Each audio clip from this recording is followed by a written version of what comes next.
Hi అండి. శ్రావణ మాసం వచ్చిందంటే చాలు ప్రతి ఇంట్లో పండగ వాతావరణం అయితే మొదలైపోతుంది. ముఖ్యంగా వరలక్ష్మి వ్రతం రోజైతే ఇంటిని శుభ్రంగా చేసుకుని పూజా స్థలాన్ని అందంగా అలంకరించుకుని వరలక్ష్మి అమ్మవారిని ఎంతో భక్తి శ్రద్ధలతో అయితే భక్తులు పూజిస్తారు. ఈ ఇయర్ మేమైతే వరలక్ష్మి వ్రతం చేసుకోలేదు. సో మా ఆడపడుచు ఇంటికైతే వచ్చాము. వదిన మీరు బూరెలు వేయండి అని చెప్పింది. ఉన్న నైవేద్యాలన్నీ తనే ప్రిపేర్ చేసుకుంది. మేమైతే బూరెలు అయితే వేసాం ఫ్రెండ్స్. ఇంకా మిగిలిన పిండితో పొంగు బూరెలు కూడా వేసేసాము. అవన్నీ చూడండి నేనైతే తీస్తున్నాను. బూరెలు అయితే బాగానే వచ్చాయి. ఎలా వస్తాయని మేమైతే టెన్షన్ పడ్డాము. లాస్ట్లో మిగిలిన దాంతో కూడా ఇలా అయితే కన్వర్ట్ చేసి అయితే వేస్తాం ఫ్రెండ్స్. వరలక్ష్మి వ్రతం అయితే మీరు అందరూ ఎలా సెలబ్రేట్ చేసుకున్నారో మనకి కామెంట్లు అయితే కామెంట్ చేయండి. వీడియో నచ్చినట్లయితే ఒక లైక్ అయితే ఇవ్వండి ఫ్రెండ్స్. వరలక్ష్మి వ్రతాన్ని అయితే ప్రధానంగా శ్రావణ మాసంలో వచ్చే పౌర్ణమికి ముందు శుక్రవారం రోజు అయితే ఆచరిస్తారు. వరలక్ష్మి అమ్మవారిని అష్టలక్ష్మి స్వరూపంగా పూజించి అయితే భావిస్తారు. వర అంటే వరాలను ప్రసాదించేదని అర్థం. అందుకే వరలక్ష్మి అమ్మవారిని పూజిస్తే కుటుంబానికి సుఖశాంతులు, ఐశ్వర్యం, ఆరోగ్యం, సౌభాగ్యం కలగాలని భక్తులందరూ కోరుకుంటారు.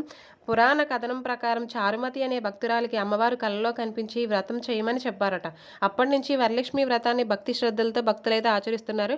అమ్మవారి ఆశీస్సులు ప్రతి ఇంటిపై ఉండాలని అయితే మనం కోరుకుందాం. ఇక్కడైతే మా ఆడపడుచు అయితే తను మనం ఆ డెకరేషన్ అంతా చేసుకుంటుంది. అలాగే మూలంతా సర్దుకుంటుంది అనమాట.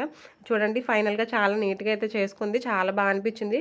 బాగా సర్దుకుంది. మంచిగా పూజ అయితే చేసుకుంది.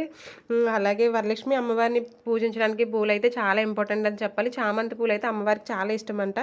అంటే మన ఖరీదైన పువ్వులు పెట్టవలసిన అవసరం లేదు. మనస్ఫూర్తిగా ఒక చిన్న పువ్వు పెట్టినా సరే సరిపోతుంది. నైవేద్యాలు కూడా మన శక్తి మేర చేసుకుంటే సరిపోతుంది. ఎవరో ఏదో వెళ్ళిపోతారు ఆడంబరాలకు అయితే వెళ్ళిపోవద్దు ఫ్రెండ్స్. మనం ఎంత చేయగలిగితే అంత మనస్ఫూర్తిగా అయితే పెట్టండి అమ్మవారికి. ఇక్కడ తాంబూలాలు కూడా సర్దుతున్నారు. మా పిల్లలు అయితే ఎవరికి నచ్చినట్టుగా వాళ్ళైతే ఆడుకుంటున్నారు హాలిడే కాబట్టి. ఒక పక్కన అయితే మేము పప్పు చారు కూడా చేస్తున్నాము. పక్కన పూజ కూడా కంప్లీట్ అవుతుంది. మా అన్నయ్య కూడా అగరబత్తీలు అయితే వెలిగిస్తున్నారు. అందుకే ఈ పూజలో అమ్మవారిని కేవలం ధనం కోసమే మాత్రమే కాదు, మన కుటుంబం ఆరోగ్యం, సుఖశాంతులు, సౌభాగ్యం, ఐశ్వర్యం ఉండాలి. మా వదిన అయితే పసుపు కుంకుమలతో తానే పూజ చేసుకుంటుంది. చూడండి మంచిగా అయితే పూజ చేసుకుంటుంది. తర్వాత ఆచమనము కూడా తానే చేసుకుంటుంది. మంచిగా అయితే పూజ అయితే బాగా జరిగింది ఫ్రెండ్స్. మీరు కూడా దండం పెట్టుకోండి. మన ఫ్యామిలీ అంతా హ్యాపీగా ఉండాలి, అందరూ బాగుండాలని చెప్పేసి.